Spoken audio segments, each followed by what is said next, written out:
Your religion will not send you to heaven. It's your spirituality that will send you to heaven. I know what I'm coming to share with you today is very controversial. Most of you will probably be thinking, is Kofi becoming an atheist? If that's what you believe, fine. But I seriously think that your religion will never send you to heaven, but your spirituality will. When the colonial master came to Africa, we did not have religion. We had a spiritual form of living. We had a way we connected to God. And we never called it African religion. They came and then named it as African religion, but it was actually a way we connected to God. Why am I saying your religion will not send you to heaven? Religion has, over the years, over the centuries, been used as a tool, as you say, even a political and economic tool to oppress the African. Again, religion has been used as a tool to further divide Africa by the colonial master. Now, what's the difference between religion and spirituality? Religion is a vehicle that is used to administer principles of spirituality to a group of people. So, for instance, since I'm a Christian, I will begin with the Christian religion. The Christian religion is a vehicle, and in that vehicle has several things that we do. For instance, we have religious practices like daily prayers, daily scripture studies, daily meditation, fasting, the teaching of being honest. In my church, we pay tithe, so payment of tithing, almsgiving, being kind, being benevolent, being chaste, giving thanks. These are all principles and also, to some extent, doctrines that my religion teaches. The idea of the religion teaching me this is not that, the fact that you're always saying your prayers, the fact that you are fasting, the fact that you're going to church and obeying all these religious rites or ordinances will just give you salvation or will send you to heaven.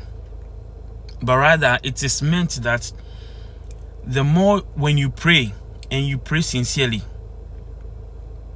when you go deep down within your soul on your knees, and your knees over here will be figurative, not necessarily physically on your knees, but when you go in the depth of your heart and you pour your hearts out to your maker and you are sincere about whatever you are asking him to do for you, with the intention that whatever answer he gives you, you are going to go by it, you are creating a connection with your soul to God or whoever you worship.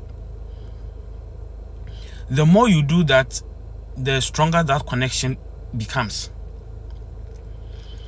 When you are asked to fast, when you fast, it has several benefits. I'm not going to go into the physical benefits of it.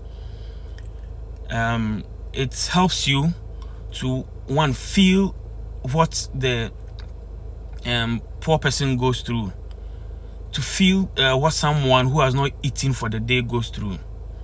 And therefore, when you fast, it helps you to feel for your brother. Remember, Jesus Christ said that the commandments can be summed into two: love your neighbor as yourself and love God with all your heart, might, mind, and strength.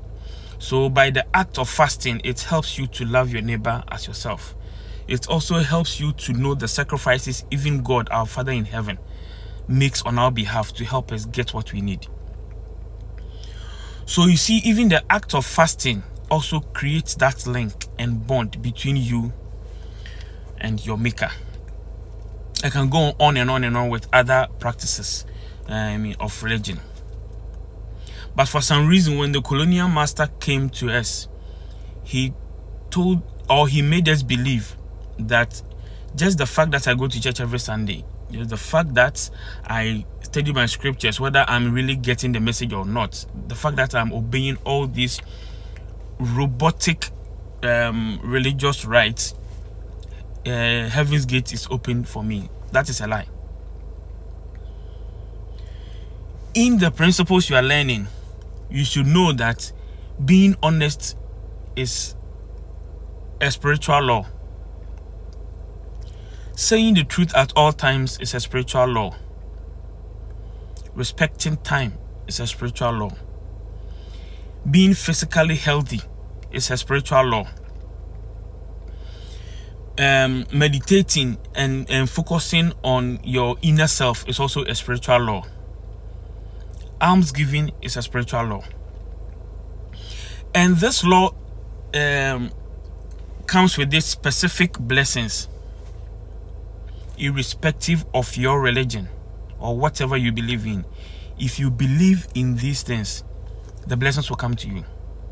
That's why even those who are not Christians, or in fact those who are even atheists, who do not believe in anything or any God, I should say, when they are honest, when they are time conscious, when they say the truth as it is, when they respect their bodies, when they are chaste, they get the blessings associated with it.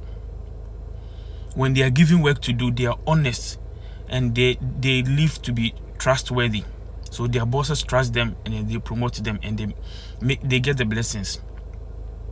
And those of us who we think are religious, we might be Muslims, we might be Buddhists, we might be Christians or whoever. We go to church, we sing all the praises, we read all the scriptures, we say all our daily prayers, but when we go to work, we steal from our employer. Oh, it's Friday, so I'm going home, so can I take this one ream of A4 sheet and go home and go and use it to do what I have to do? I have seen a colleague stealing, but I look at him and I turn the other way. Oh, I've not seen it. And yet I say I am worshiping God. I am only obeying religious rites. I think my religion will give me salvation. No, but it is my adherence to all these spiritual laws.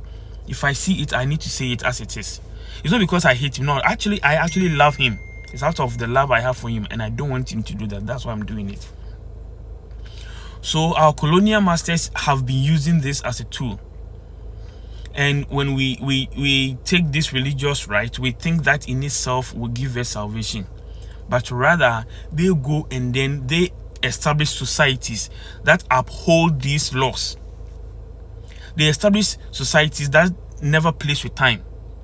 They establish societies that develops systems whereby you have to tell the truth, or the system will eventually catch up with you and you'll be dealt with. When they came and they saw our African religion or our spirituality, they condemned it and they said that is evil. But rather, just think about the traditional practitioners in your village or wherever you come from. Look at them. Don't they tell the truth? Are they not chaste? Don't they do everything to make sure that the society stands? And yet we are made to believe that that is wrong and what they are teaching is right. I believe that spirituality can come in many forms, and it does not necessarily come with a particular religion. We have to seek the good principles in every religion around and then practice them, because that will give us the blessings that we so much need. We shouldn't focus on just one religion. That is wrong. Let us arise as Africans. Let us believe in what we have. Let us take the good lessons and forge ahead. We can make it.